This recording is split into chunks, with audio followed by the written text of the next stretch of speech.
Welcome back to another beautiful Monday morning out here. It is now July 25th, and as is tradition, it is threatening thunderstorms on a Monday, which seems to have happened for like the last 6 Mondays in a row or something like that. So overall, things are looking pretty good out here.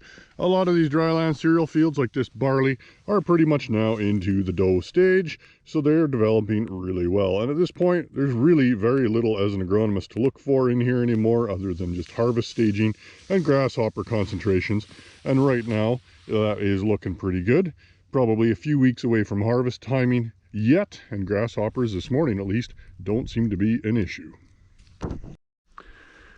Well, a lot of these dryland yellow peas up by Nobleford Barrens are really starting to mature now, so this is pretty much an average spot in the field. You can see we're still a little bit on the green side here for desiccation, so that timing will probably be next week.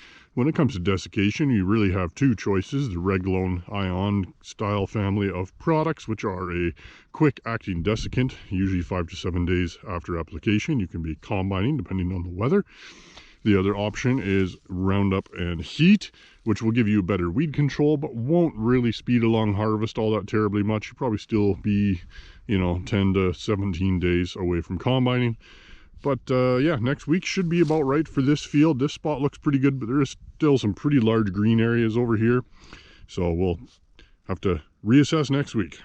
Here in this winter wheat, we do have a few volunteer hybrid fall rye that ended up getting into the seed lot. And you can see we are developing some ergot on there as these heads mature. Now, for the most part, fall rye is generally silaged off and not taken to combine yield. And this is a big reason why a lot of guys who've tried have had serious problems with ergot. So that is what ergot looks like.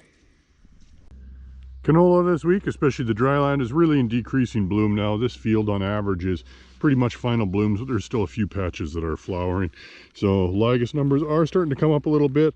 You can see the adults here are busy flying away, but there is quite a few smaller green guys in here. So these nymphs, some of them are just getting big enough that they're starting to do some pod feeding, but overall numbers are still pretty low. Threshold right now should be in the 20 to 30 in 10 sweeps kind of range, and we're still nowhere near that. Some low numbers of flea beetles continue to be found, and a few diamondback moth larvae here and there. But threshold for diamondback moth larvae tends to be pretty high. Generally, you're going to be feeling the weight accumulate in your net of those guys if you're at threshold.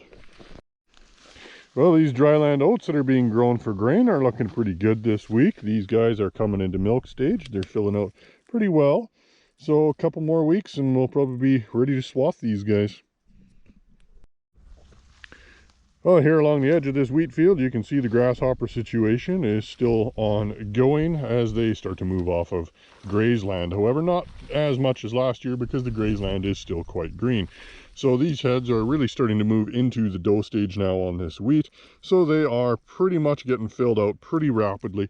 So at this point, there's not too much grasshoppers can really do aside from actually feeding on the head itself or on the stem below the head. So leaf damage, once the kernels are filled, is not going to do a whole pile of yield damage as long as it does not result in shrunken kernels. But if the heads are mature enough, that shouldn't be too much of an issue.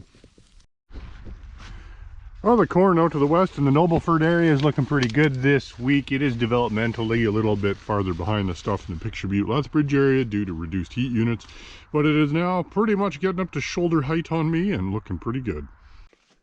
Once again, I'm back in that dryland canola field that had a severe problem with flower abortion, and as you can see, it is looking better now. So a lot of the flowers from the last week have been successful in setting pods, although there is the odd plant here and there that is worse than the others, but for the most part now, we're looking not too bad. So a lot of these guys from last week now, we got some pretty decent sized pods forming in here now, so I definitely have higher hopes for this field now. It should yield pretty decently in the end after all.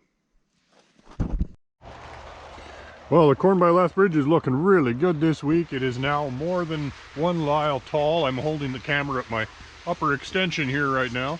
You can see we do have a couple tassels just starting to emerge, and down below there is a couple of silks. So we are looking pretty good and promising in here. I'm liking this so far. This barley by Lethbridge is getting swathed, ready for silaging, and it is looking pretty good. Should be a pretty good yielder. Down below, you see all this green here is all annual ryegrass. So we're going to irrigate this with a bit of nitrogen here as soon as the silage comes off, and this stuff is going to spring to life and will grow pretty rapidly. It's actually a pretty impressive plant. Well, this hailed out barley by Colehurst is not looking a whole lot better this week, but there is signs of growth below. So while most of the main stem heads are pretty well gone, there is a few tillers that did manage to emerge. And in some of these worst hit spots now, you can really see a lot of new tiller growth starting up from the bottoms of these guys. And it is happening in here too. You just don't see it quite so much because of all the thatch. But it will regrow and will probably end up becoming a forage crop. All these oats that were pretty much chewed right off to the ground by hail last week have done a great job of recovering. Most of them are back 3-4 leaf stage now and doing pretty well. So is the volunteer canola that's coming through here pretty heavy, but the flea beetles are trying their best to slow that down as much as possible. So yeah, pretty happy with how these oats are looking. They've recovered pretty well. Well, this hailed out canola hasn't gone into flower nearly as strongly as I thought that it would, but it also does look like there is a surprising amount of surviving pods, so I think maybe the plants are just calling it good.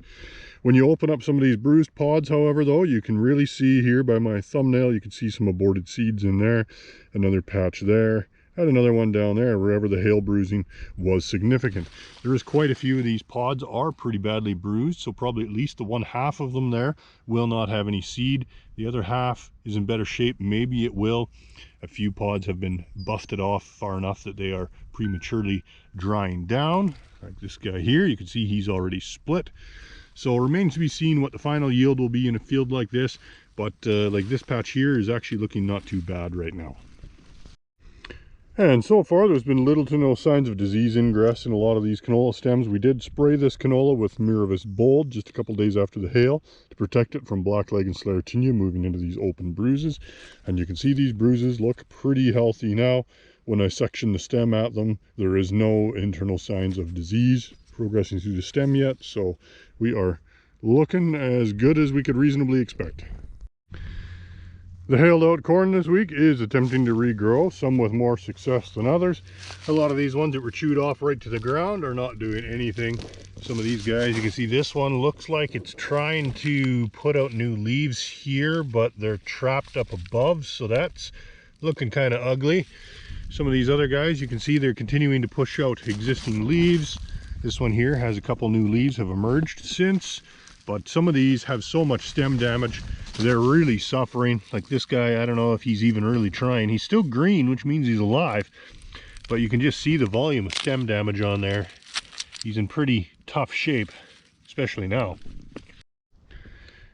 This cornfield isn't nearly as bad hit as the first one I showed. This one is showing some pretty good regrowth. Is it going to be a 24-ton corn crop? No, but it might still make 10 to 12 tons. Only time will tell. It'll be interesting to see how these fields all look when I get back from vacation. Here along the edge of this field we have a very heavy grasshopper infestation, beginning to see the first signs of an infection of the grilly in the grasshoppers. You can see these guys are all dead, clinging to the tops of the plants. Quite a few of them in some spots here. There's not a whole lot of visible fungus on these guys yet, but they are all stone cold dead, grabbing on there. So that is nice to see. I was kind of wondering when and if this was going to show up this year.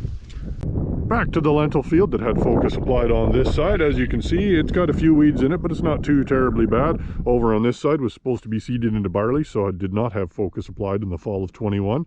And as you can see, it is mostly kochia and lamb's quarters. So this is just a couple acres. We're probably just going to silage this, get it out of the way, clean it up, and this is going to go for grain, of course. Oh, before I forget, next week I will be away on vacation, so there will be no usual video. So I will give all of you guys an opportunity to shoot the video for me next week and submit footage to me at my email address. And if I get enough together, maybe I'll edit a video out of it, and we'll see you in it.